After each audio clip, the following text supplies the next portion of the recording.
So when I was in 10th grade, my boyfriend committed suicide. Mind you, before this happened, I was a B student, rarely B. I had a Writers Gala award. I had a poem published in a book. I was one of the first newspaper students to be accepted into newspaper for the school as a freshman. I was a junior scholar, was taking college courses. I was in plays that were put on by the college. I was just very much a successful student. When my boyfriend died, time stopped for me, but continued for the rest of the school. I was given 5 days to heal and come back to school. My boyfriend just killed himself, and I was given 5 days by the school to get my shit together, essentially, to come back and to get right back into my academics, to get right back into my schooling. Life was, in an instant, became finite, in an instant became real, and I could no longer give a shit about algebra. I couldn't think, I couldn't process. I didn't know what was happening to my body, my mind, my spirit. Grief was literally swallowing me whole. And I had 5 days. Before he died, I had a 3.8 GPA. I think it was 3.8 or 3.9. I was like right at a 4.0. Might have had a 4.0. After he died, by the end of the year, I had a 2.6. And mind you, it wasn't even because I wasn't able to keep up with my academics. It was because I was missing days, because I was not sleeping at night, because I was not eating, because I was finding alcohol and I was sitting up drinking every single night because I wanted the pain to go away. It seemed like nobody gave a shit that a student who genuinely cared, genuinely had a future, genuinely tried, was now showing up late, was now putting her head down, was now crying in class, was now not turning homework in. Nobody cared. Okay, I lost all my scholarships by the time that I graduated. I lost all of my scholarships. I lost what felt like all of my opportunities. My confidence went from a 10 to like a 2. I couldn't act anymore because that's what I wanted to do. I wanted to go to SCAD. I wanted to be an actress. And I was smart enough to basically not have to pay for it. It was my first college performance, again, as a 10th grader. And I was so excited. And me and him had already discussed our plans and what flowers he was going to bring me and how he was going to sit in the front row and what he was going to wear and the sign that he was going to bring. He died right before my performance. I couldn't get on that stage. And not only was it a few days before my performance, it was a few weeks before my audition to the Governor's School for Arts and Humanities that I had been practicing for months and months and months. And whenever I went to the audition, because I promised myself that I would, I choked. I choked because I thought about him. I choked.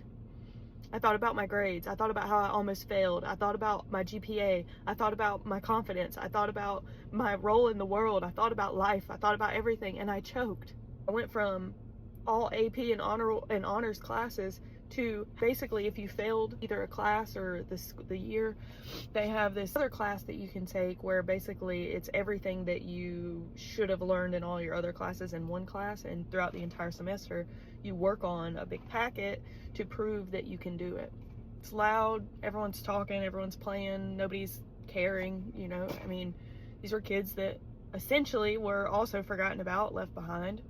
And I remember the first day she gave me my packet and I finished it in 2 days. And the rest of the year I had my head down in that class. And I remember on the third day she came up to me and she put the packet down and she said, "What are you doing here? Why are you in this class?" And I said, "So-and-so was my boyfriend." That's all I had to say. And I put my head down and she tapped me on the shoulder and she said, "I'm so sorry." And she didn't mess with me for the rest of the year.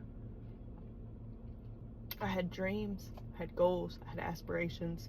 And I felt like nobody cared. Nobody blinked an eye or asked or wanted to coach or wanted to help. I feel like I was genuinely just left behind. Again, I lost all my scholarships. I lost what felt like all of my opportunities. I lost like 10 years of my life because grief and alcohol and pain just took over. And I leaned into that role. I leaned into that feeling of not giving a shit, of school doesn't matter, of nothing matters. But I was just a kid. And again, it took me years to finally address the fact that I had been drunk for like 10 years.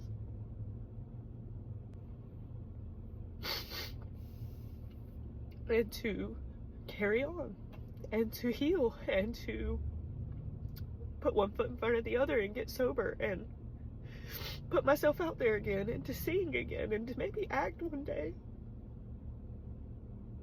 But it took years, years to finally resurface even some of these feelings, and this anger, and this realization that when time stopped for me all of those years ago, it just kept going for everybody else. And it's like one day I woke up and I wasn't 15 anymore, I was 25. And he was still gone, and the emotions were still unprocessed, and the addiction was worse, and the opportunities were scarce, it felt like. And I felt like I had wasted my life, and I had lost my life, and I had lost my best friend.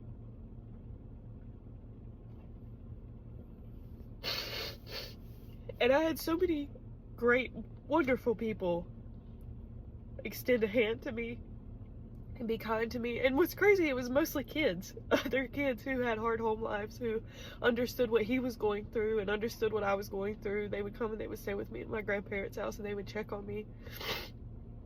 Essentially, there was one kid, I'm not going to say his name, but he made sure I went to school every day. And I had another friend whose father committed suicide, who understood the pain, who also made sure that I at least got up.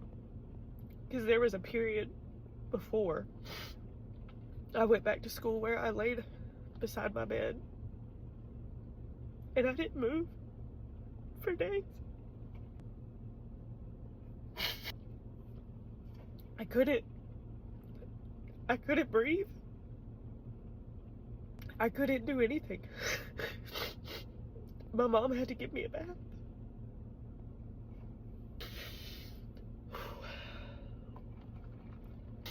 My mom made me apply to colleges and write letters and just ask for some kind of help, just not to give up on me or my dream. And I did, and I remember when I got every letter that said no, it just killed my confidence even more, and it reminded me of everything that I lost. And it would make me drink more. And this is the first year in 12 years that I sing again. I sing again. I play again. I pretend to act. Close my eyes and I remember being on a stage. I write some. I laugh. But it takes time. Grief and death and tragedy and it takes time. So if you're going through that, you're not alone. It's gonna be okay. And I know that it feels like the world is just falling forward and you're just stuck back. But you are on your own timeline. Your life has purpose, your life has meaning, and this isn't the end of it. Even if it takes 10 years.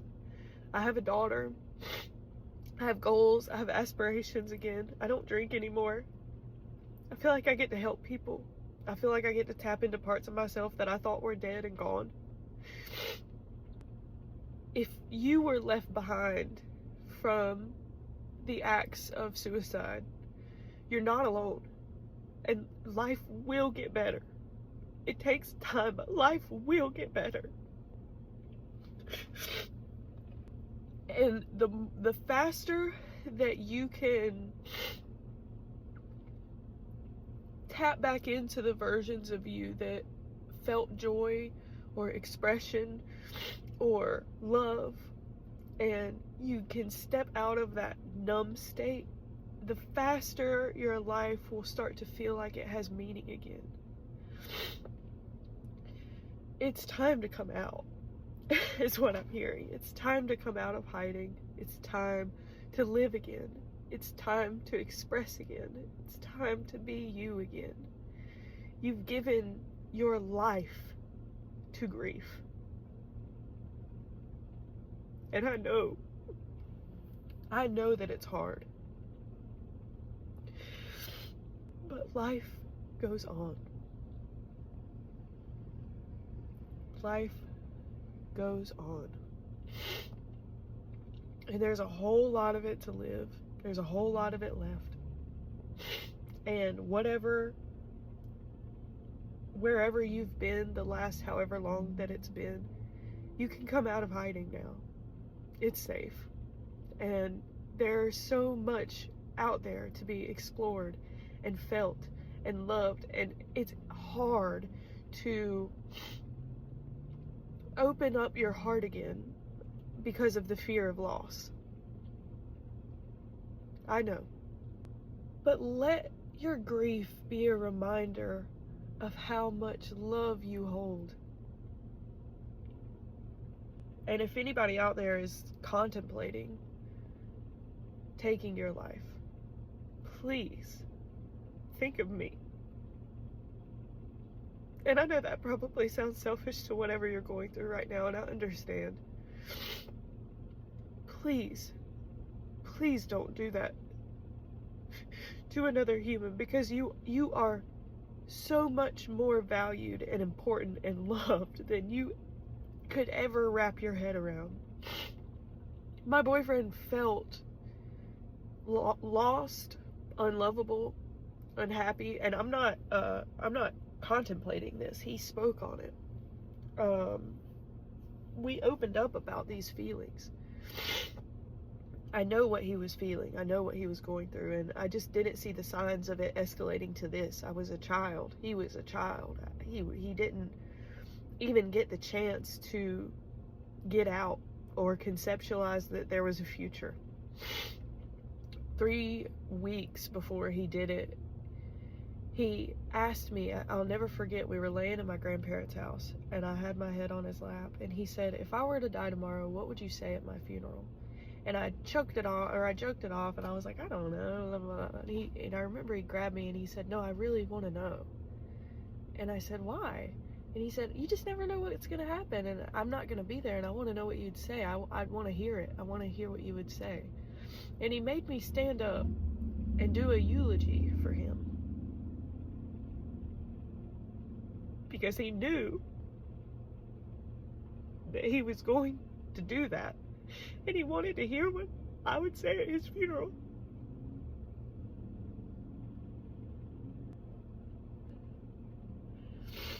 He left me letters, phone calls.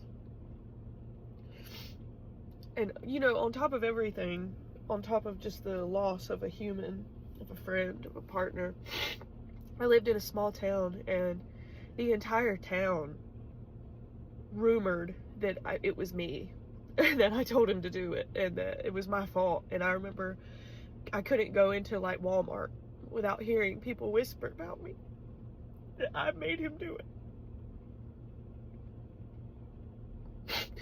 And I carried that guilt for so long, because I didn't answer him when he called me that night. We were in a fight.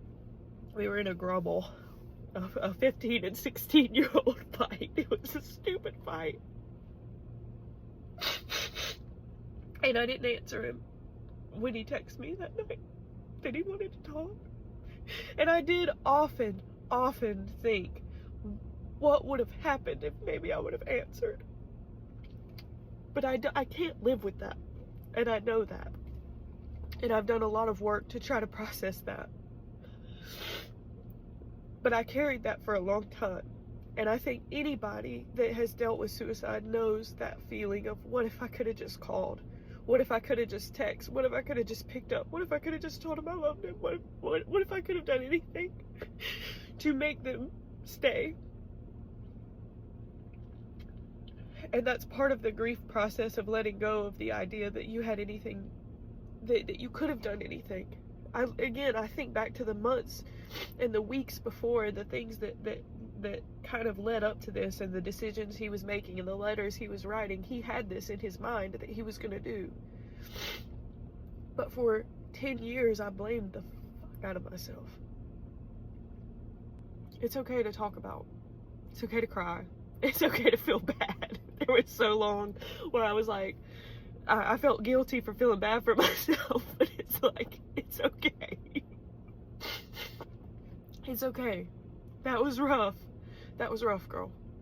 That was a rough time in life, and you've just kind of been tethered and detached and floating for the last 10 years of your life. And I can't get those 10 years back. And if you're going through this, I don't want 10 years of your life to go by. I don't want you to get lost in the grief. I don't want you to get lost in the sadness, in the numbness, in the contemplations and the thought processes, and eventually you just disassociate and you take a back seat to life, and life just keeps going on and on and on and on. I don't want that for you, and it doesn't have to be like that. You can tap back into life. You just have to want to. And a lot of us who deal with suicide realize the consequence of that action so much more deeply than the person who did it, because they're not here to feel that consequence. And in turn, it makes us realize we could never do that, because we don't want anyone to feel how we feel. Because there were so many nights where I just wanted to go with him. I wanted to go with him so bad.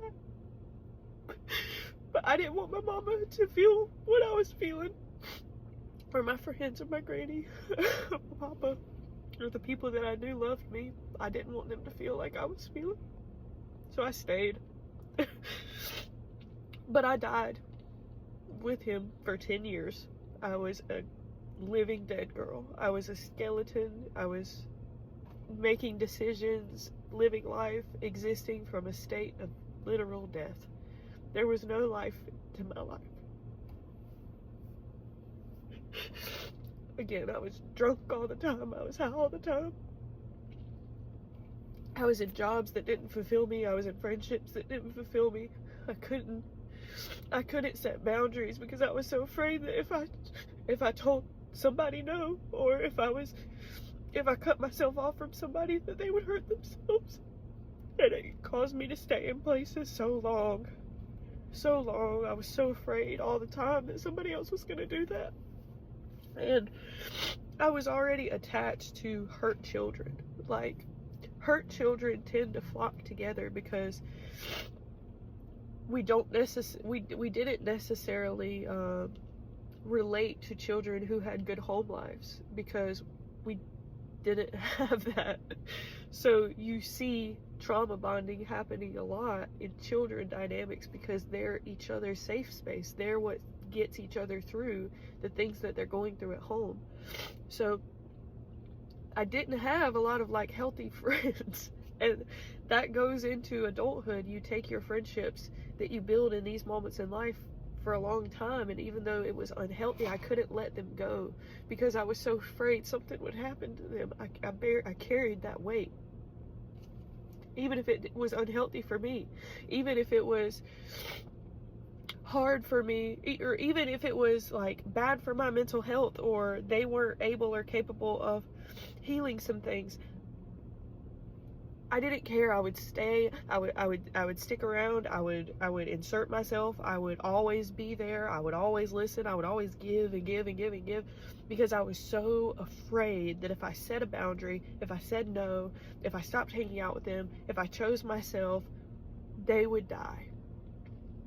And I carried that weight because I was so afraid of going through that again. And that is a very unhealthy place to be. I know you know what I'm talking about if you went through that with death. It's a very unhealthy place to be, and you've got to learn to set boundaries. And I already struggle with boundaries because of my childhood and because of the sexual abuse that I endured before this.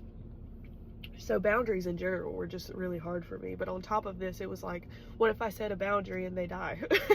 There was no healthy line. I didn't know what to do with that. Sometimes I feel a lot of anger towards him. And I felt shame around that for a while because I was like, how dare I speak ill or feel ill towards him when he was obviously in so much pain. But I'm allowed to be mad at that little turd. I'm allowed to look at him and be like, dude, what the hell was that? What was that? I'm allowed to feel angry, even at him. I'm allowed to be angry at the school. I'm allowed to be angry at the teachers who were mean to me. I'm allowed to be angry at me. I'm allowed to be a little angry at my parents. I'm allowed all of the feelings that for so long I tried to hide and push away because I felt guilty for feeling them. And you got to feel them. You got to feel all of them to let them go, or they will eat you alive and cause you to stay in a state of disassociation forever. I'm angry at society. I'm angry at the world sometimes. I'm angry that I feel like now that I've woken up and that I'm healing, that I'm too old to act or too old to put myself out there. I'm still in my 20s. But society has made me feel as a woman that if I'm not 100 pounds and spry and young and have no life, experience, that I'm no good. And that's not true. And it's causing me to look at life in the face for the first time and like really dissect it and dissect my feelings and my experiences and my life and what I gave up and what I lost and what I gained. And it's been beautiful and scary and terrifying and empty in spots and full in spots. And I love my life. I love my life. I'm angry at my life sometimes, but I love my life. And I'm so glad to be here. And I'm so glad that in the moments where I didn't want to be here, that I didn't choose to not be here. I have a daughter. I have something to live for. I have me again. I can sing sometimes, and I can laugh, and I can play. And there's a version of me that's emerging that I haven't seen in a long, long time. There was a long period of my life where I hated God. I hated God. I was confused about God. When he died, this fucking church that was a local church put on like a little sermon for him, and everyone went. Of course, it was a small town. And I shit you not, one of the things that came out of the preacher's mouth was, perhaps he died so that you guys could be in my church to find the Lord. I just remember standing up and going outside and screaming. I just screamed and screamed and screamed. And my mom came out there and held me and was like, it's okay, it's okay. And I just couldn't stop screaming.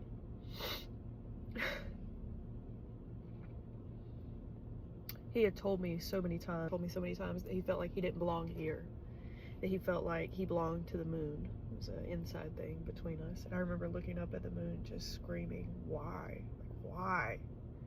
And this scene, this entire scenario, or part of it, caused me so much confusion in religion. He was religiously confused. He talked about it as a lot. I'm not going to say what his parents were, but they were a part of a specific religious denomination that really, really confused him at a young age. And he talked about it a lot. And he talked about how when he came to the conclusion that there was nothing after, that it gave his life no meaning.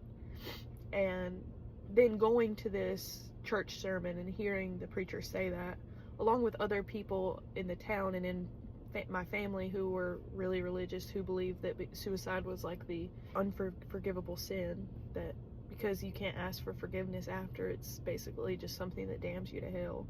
So in my child brain, I thought, well, I just won't believe it then. I just won't believe in God. Because if I believe in God, because I'm confused right now, that may mean that I have to believe that. And I can't believe that this child who suffered so much here now has to suffer an eternity there. I don't think God works like that.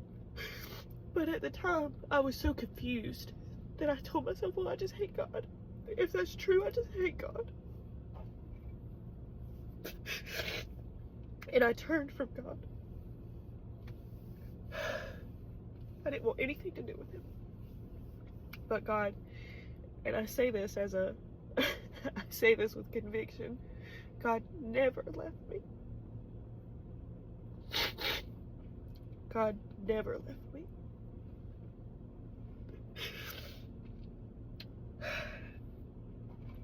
And I do believe that this specific thing in my life is what both turned me from God and turned me to God, because I hit such a low point in my life. I hit such a low point in my life that all I could do was ask God to help me. I couldn't rely on me. I couldn't rely on anybody else. I couldn't rely on work, money, a job. I didn't give a shit about any of those things. All I could do was feel this internal nudge that there was something that was still with me, and ask it to help me. And then it did for many years. I think I turned 24 and I just started to really hear God's voice again. And at first I wanted to run from it because I still hated God. I didn't want anything to do with it. But then I really started to soften into it, and miracles started happening and doorways started opening, and I got the opportunity back to really have all of my time back to heal. And God did that for me.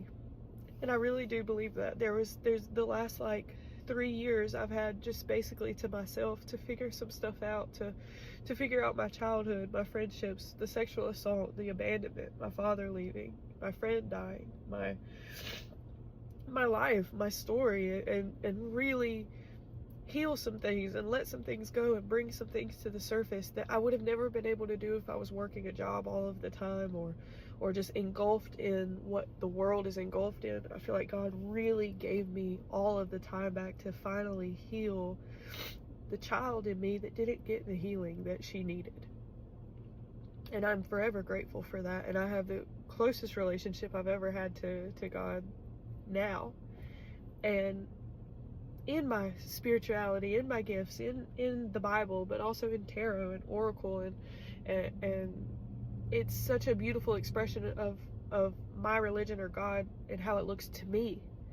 And it doesn't look like everybody else's, and I'm okay with that. Only I know what I've been through and the walk that I've walked, and how God has pushed me along the way and what that looked like, and it wasn't very pretty. But even in the nights where I was pissed drunk on the floor throwing up on myself, God never left me and never judged me. All of that judgment, all of that hate, all of that anger, that was my own internal feelings that I felt towards myself, that I had to bring to the surface, not for God to judge or to look at or to deem better, but for me to look at, for me to judge, for me to say, hey, it's okay. It's okay that you went through that. It's okay that you were crying every night. It's okay that you were drunk every night. It's okay that you were high every day. It's okay that you kind of gave up on life for a little bit. It's okay. I'm not judging you. I'm here with you. I've been here with you. I'll be here with you. I had to cultivate that relationship with myself because I felt like I was at the bottom of the barrel and I had nobody. And in periods of my life, I didn't, because I didn't allow anybody in, because I was so closed off to love. I was so closed off to love because I was so hurt. I was in so much pain. I didn't want anybody to love me. I didn't want anybody to touch me. I didn't want anybody to be near me. I had to be drunk to do anything. And the only way I was going to get through that was to go through it. I couldn't avoid it. I couldn't pretend it didn't happen. I couldn't pretend it wasn't happening. I had to bring it to the surface, to look at, to forgive myself, to move forward. or the shame and the guilt would have kept me in a loop forever. Once I woke up a little bit to realize, shit, what have I done the last 10 years? Shit, look at all the people I've hurt. Shit, look at all the walls I've put up. Look at all the decisions I made. I'm so this, I'm so that. I really broke myself down because I had so much guilt and shame. But it wasn't to shame me. It was to bring it up, to let it go, to look it in the eyes and say, I still love you.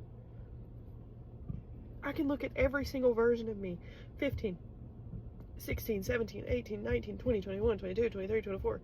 All of those versions of me who made all of the decisions that they made, as terrible as they were. That's all she had in her pocket at the time. And I love her. And I'm not mad at her. And there's nothing wrong with her. And we've got to be able to do that, to move through it.